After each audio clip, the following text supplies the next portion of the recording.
Namaste everyone, and Kartika Masamlo, Isari, we are going to start a new session. We have been going through all these quotes that Supata Foundation has have been publishing, and also Gurudam Warangal has been publishing. And children have so many doubts as to how to understand it. We have our own reflections on it. But I want Nana to explain us about these quotes, and also we can throw our reflections on it. And if we have any queries, we can ask and get to know more about the background, the meaning of the quote that is being said, and the context in which it is being said. Nana, today's quote, I'm going to share today's quote. So the quote says, quote of the day says, the ultimate evolution is imminent to all souls, and even the matter, which in its course evolves into soul and reaches God. So, this is mana quote of the day. So, in what context this has been said, and what is the meaning? How do we understand this quote?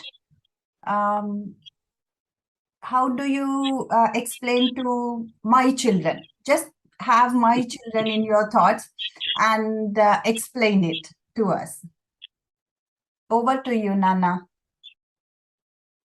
Thank you, Hema, and welcome to all our participants and friends. We are starting a wonderful program, a new series on speaking on the quotes of Satguru Sivananda Murty Garu. It's in fact the quote which has been selected by Hema right now for some elaboration or elucidation is really a very, in fact, it's a earth-breaking one, because this idea so far we do not find in any philosophies existing as far as I know. So these quotes are mostly they came out from him just as a casual comments. And Guruji's English is so impeccable and sweet. I think he is unique in that way. Nobody can be compared with his style of English language. He is so sweet as William Davies. So simply narrative like William Wordsworth, and very spiritually bent like John Milton, and thought-provoking like Sarvepalli Radhakrishnan. So many things, so many great men, scholars and literates. If you join them into one, that is our Sadguru. These things, has come out very casually when he was just speaking on something else. I asked him once, because I used to go with him to a number of meetings, public meetings, and also the organizational meetings. And he was speaking on so many subjects, particularly on the country and the Desha Bhakti, and also of our Samskriti and whatnot. He used to cover almost all the subjects. So I used to ask him before we were going to a meeting, sir, did you think anything about the subject you are going to talk in the meetings? He said, no, I don't think. Everything comes out at that moment itself. So similarly, when he is speaking casually, the words roll out like as if, simultaneously it comes out. There's nothing like a preparation for that. So this present court is really a wonderful court. In the sense, we do not find such things in any theories, modern theories, or in any ancient philosophies, or even in Upanishads. So such quotes have come up.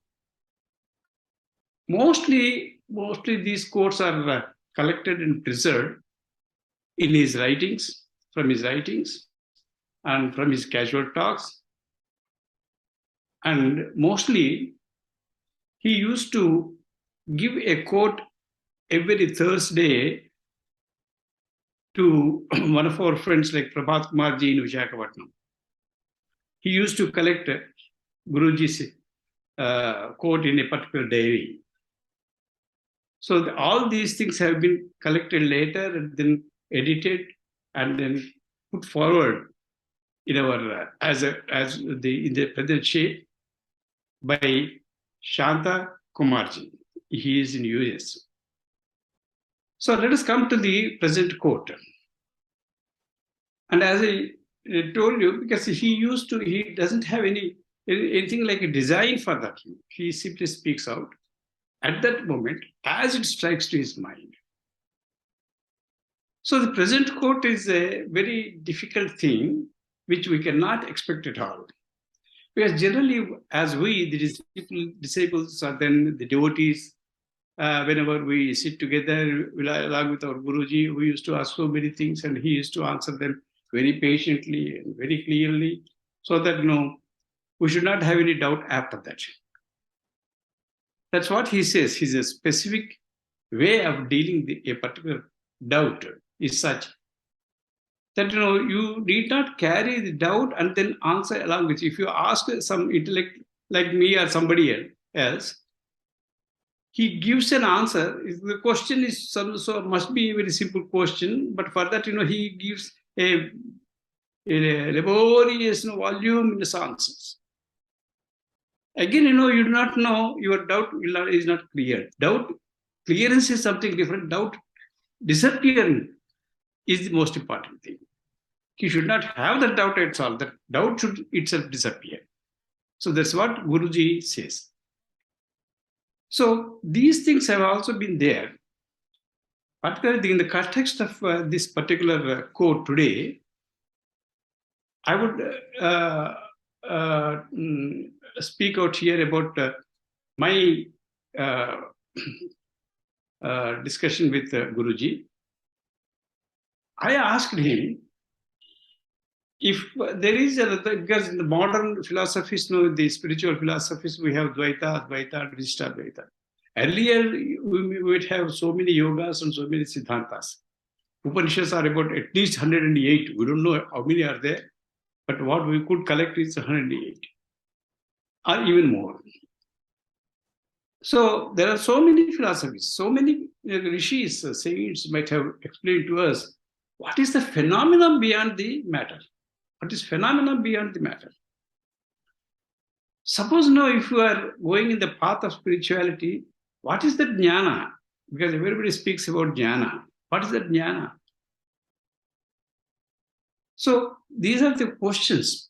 Suppose if there are, as we see the Puranas, the other kavyas and other literature, do we have something like a Vaikuntha, something like a Paramashiva Kailasa, something like Mula, Muguramula Mula Putama, because she is somewhere there, Mahadurga, Mahalalita, Mahakali. What are their abodes? How to reach them, how to see them? So these things are all, they are confusing us. And we cannot say that they are not there. We cannot say that they are there. Because, we cannot reach them through our mind. Because the mind is the only one through which we can go to some extent. And that too, with mind, what Guruji says, we can go up to the phenomena that we have in the, what you call the Brahmanda. But this mind is not useful to us when we go beyond that. How this Brahmanda has come, how this Srishti has come, why this Srishti has come is the major question to us. a very intellectual person think always, if he is alone, if he is very seriously thinking, the main question is that, why this is Srishti? Why you are there? Why I am there? Why you are somebody and I am somebody? He is an officer and I am a king and he is a servant. How all these things are like a drama stage where, different types of kinds of actors come and then they interact with each other and go away. Where are they going when they go? So we are in the Brahmanda, we are in the land, on the land. After death, where are we going? How can we? So even if somebody says that you are going, say you are going here, you are going there, you are going to Swarga, or you are becoming a Kinnara, or else you are going to a Nagaloka. Nagaloka is also very close to us. So all these lokas are there. So where are we going? So the Puranas or something else, our literature that is available to us may tell us that you can go here, maximum you can go up to Satyaloka. Then why should I go to Satyaloka? What happens after this? What is all this? So whatever you see, you perceive, you touch, you smell, you experience, you feel, all this is only matter. I asked him one small question, foolishly, because, as children, small children would ask the parents, "Sir, why have you come here? Why we have come here? Why all the souls have come here? Why should we come? Okay, we have come. You have let us in. And after some time, we'll go away. Where we go, we don't know.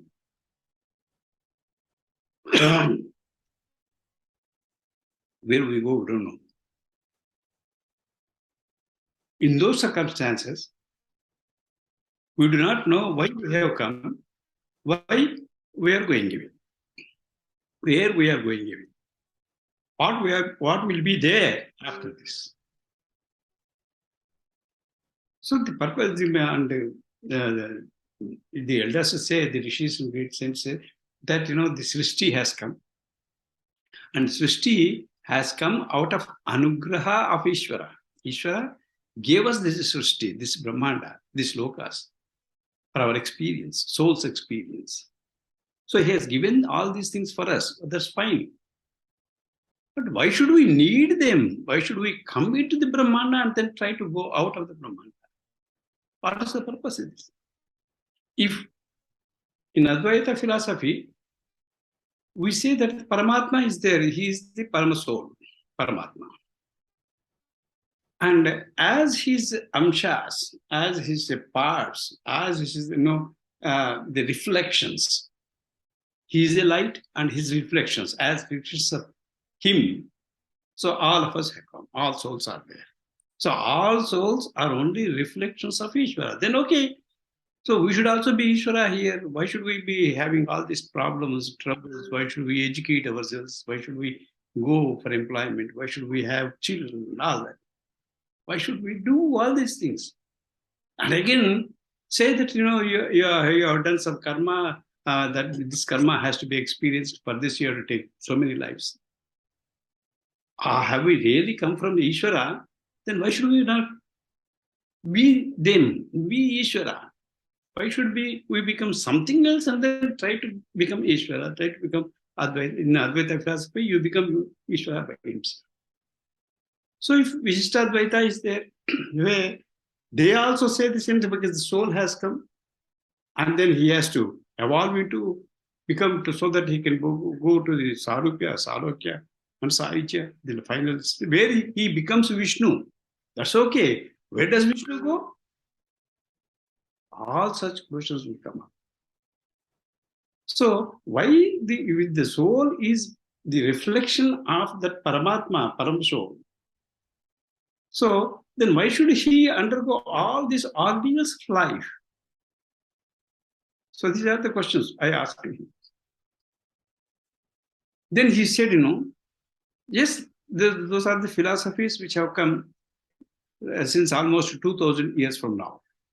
from Shankaradvaita to Ramanuja, Vishishtadvaita, and then Madhvacharya. Before that also, we had so many discussions in Upanishads. And in Upanishads, there are Nastika Upanishads are also there. Astika Upanishads are also there. Even in Sankhya, Nastika is there, Astika is there. Astika means there is somebody who is there. Existence of something is Astika. Existence of nothing is Nastika. Very interesting. I never knew there is Astika Upanishads and Nastika Upanishads as well. Yes. Nastika, because they won't consider the existence of God. Charvaka philosophy is also there, which is completely Nastika. Sankhya philosophy is also Nastika. But Guruji says a part of the Sankhya philosophy, you can add Ishvara. So that he names it as Saishvara Sankhya. With Ishvara, the Sankhya. So these philosophers, they are there. But there is exactly no answer from where the souls come when the creation is made. When the Brahmanda is there, where the souls have come. Nobody can answer. From where? Then I asked him, from where they have come? Why he has taken so many souls and then put them in the Brahmanda, and then this is a mill. Brahmanda is a mill through which he experiences all this and goes up, and again he has to go out of it. Why should he come to go out of Brahmanda? These are the questions. So many philosophers and saints and then jnanis have given their own answers. But the numerous billions, trillions of souls, they are entering Brahmanda. From where?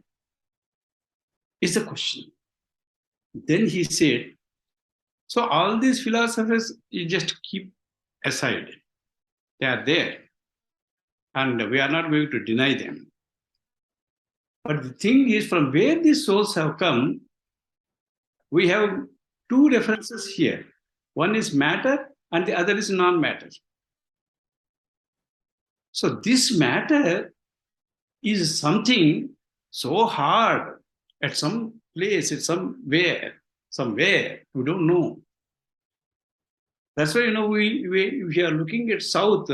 The south is from where that we have come. All the souls, have come from the south. From matter, we have evolved. Even in the earth, what we see, the stones and these lifeless things are there around us. Even the cot, even the bed, even I. So all these things are material only. This material has a soul because it forms itself into a soul. Over yugas, it's not a question of, because that's why we say Krita Yuga. Krita Yuga is first yuga. In Krita means that is made, that prepares. The things get ready, the matter gets ready. And this matter, slowly it evolves itself into a soul. And those souls enter into living things with prana. Then they become jivas. The jivas are the souls which have jiva, which has come out with prana. Even this philosophy is also with the Jaina philosophy. Jaina philosophy is also very ancient philosophy. They also claim that they are as old as Vedas itself, or even before Vedas, they claim. Jain philosophy. In Jain philosophy, this is quoted, where even a rock, water, or whatever it may be, they all have souls. That's why we say everything is like God, like Ishvara to us. Even a tree is an Ishvara for us. Even a rock is an Ishvara for us. We make it Shivalinga form and then worship it. So we cannot deny the Ishvara quality of inanimate or animate things. So this inanimate and animate things slowly evolve itself into a prana. It becomes a prana future. So you cannot just, take away the stone. It is only stone. No, this stone is going to be a soul in its evolution. So Guruji says, every matter, it evolves itself into a soul, then a conscious soul, then an intellect soul, and then a jnani soul. And that jnani soul goes into the oblivion, what is there beyond. Nobody can definitely say this is this. Because nobody who has gone out of all these things can come back and tell us his experience. So here, so everything has come from Paramatma, and whether it is a he doesn't say that. He didn't say that. He did not say that. He didn't Everything say. comes from somewhere. Somewhere, not okay. There is something. I inquired about that. What could be the something? So he says there would be a block, a black, dark block. Like a black hole in the space. Black hole is something. Black hole eats it away. It's not black hole. Okay. It is a very hard, impenetrable block is there behind, after this Brahmanda, from in the south of Brahmanda.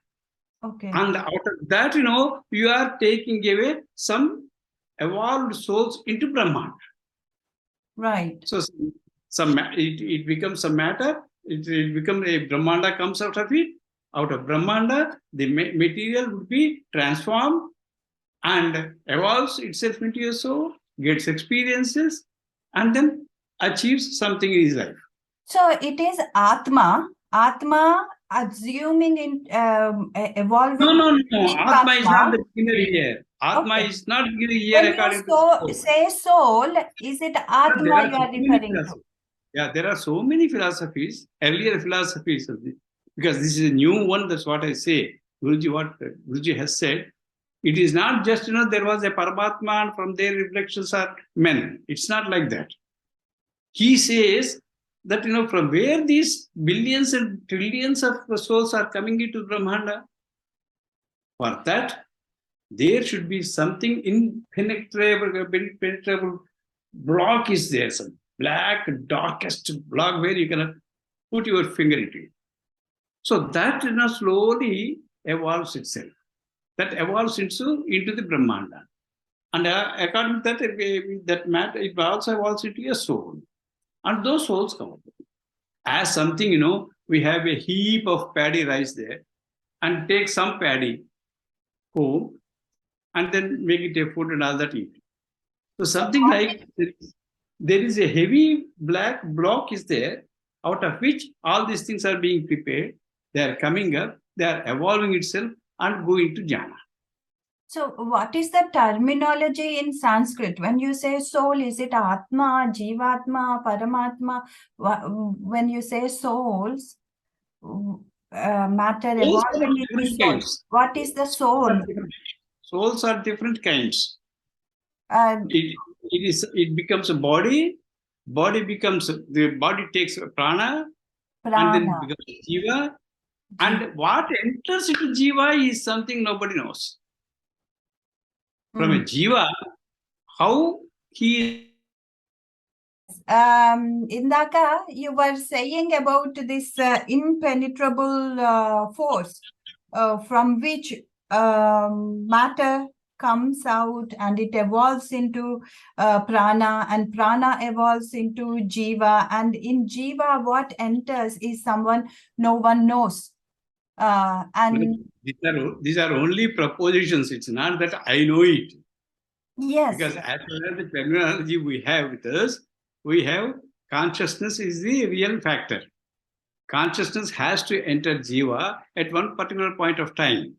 So we cannot say what exactly the nature of a jiva. No, we are only ascribing that, a body with prana, when it gets some it gets prana, it is jiva, and when it gets consciousness, then it has some individuality. You can think that it is dog or it is that, that ability is with man. human. Hmm. So human has the intellect. The others are also having The intellect. height of evolution, being a The human mind is being. there. So even that intellect, by evolution, he becomes human. Human is also an evolved form. From human to divine. From divine to nothingness. Who can explain what is nothingness? So that nobody knows. Even the great jnanis, they have known up to such level of jnana. So jnana is also a penultimate stage. If he wants to go beyond that, he could go. But generally they won't go. No, they prefer to stay at Tapoloka. And these munis are in Tapoloka, and for ages they stay there. If they want to go away, they can go away. So that is the situation. So he says that if all the matter, at some point of time, they turn itself into the jiva, and then it becomes having the intellect and consciousness, they evolve themselves. So soul evolves. According to Advaita, there is no question of soul evolving. In Advaita, he is himself the Paramatma Amsha. So this is one philosophy where you are not different from him. You are not different from Shiva. But when you have come here but you don't have the Shiva's consciousness. When you enter into the Brahmanda, you have the Loka consciousness. So you call Sudarshan Rao as the Hema or somebody else. So this is Loka consciousness. From Loka consciousness, again you have to come back to your memory, and then you should realize that you are Shiva. So this is a long process. So here the very important finding that Guruji has shared with us is that even the jivas and the souls are somewhere else. That is something like a very big block, black, darkest block, from which the things are evolving. They are coming up slowly. As something like an ice in the Himalayas, that that slowly turns itself, changes into itself water, and then water, it enters into roots of the trees, and then trees come, they come with the fruits, and from fruits the seeds come, and the seeds again enter the land, and the things have come. So such a life is one way of explanation how the Brahmanda has come into being, and what is the purpose of the Brahmanda, why it is called Anugraha of Ishvara. So these are Ishvara Anugraha, because that black block has to be transformed slowly, brought back to light, and that's why the light is more important thing in our understanding. Because what we say that Shiva light, Jnana is light. So from darkness to light. So we have one Upanishadic, this saying is also, from darkness we are going to light. Tamasoma Jyotirgamaya. Jyotirgamaya. So there was a lot of tamas there. This tamas has to be transformed into light. So that is the process of the entire Brahma. So his quote has to be understood from the background of all the philosophies of ancient philosophies, and also the thing that he has told us here is something that we have not heard anywhere else in the philosophies. That is a unique understanding that he shared with us. We should be thankful to him. Of course, Nana. We have only 5 minutes. I will repeat the quote again. The ultimate evolution is imminent to all souls, and even the matter, which in its course evolves into soul and reaches God. God here is nothingness, Paramatma. So everybody has to evolve, because that is assured to us when you have entered Brahmanda. If not today, because you have entered a school, even if you fail in 4th class or 3rd class, next year again you will be passing through the same class, and then you will be passed out. So similarly, nobody can stay back. It may be delayed. You may have 1,000 lives and 2,000 lives, but everybody has to evolve at one particular point of time, either in this kalpa or in the other kalpa. So what we are hurried is, no, we should like to have this evolution and go to the ultimate as early as possible. That is the spiritual path. So generally that will be recommended instead of going through lives and then by what we call, out of love and out of meditation, out of consideration, one is passed out. And not that kind of passing. It's what we call a promotion. No such promotion. One could acquire this success by himself through yoga. So yoga is the only path through which one can evolve himself.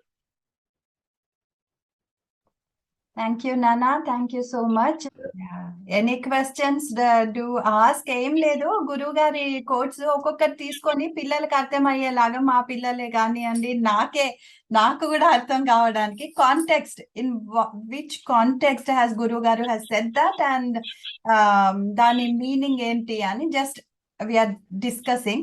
We will be doing this on Fridays, Saturdays and Sundays anamata. Same time every Friday, Saturday, Sunday anamata. Yeah. Thank you so much for joining us, Nana. Thanks for explaining the quote of the day. I will be coming up with different quotes. Thanks to Supata Foundation and also Warangal Gurudam for collecting all these quotes. Whoever is involved, all the names, I may not be saying all the names, but then I'm thankful for people who are involved to bring these quotes out. Now that I'm able to reflect on them and understand them even better with Nana's help. Thank you, everyone, and namaste. Thank you.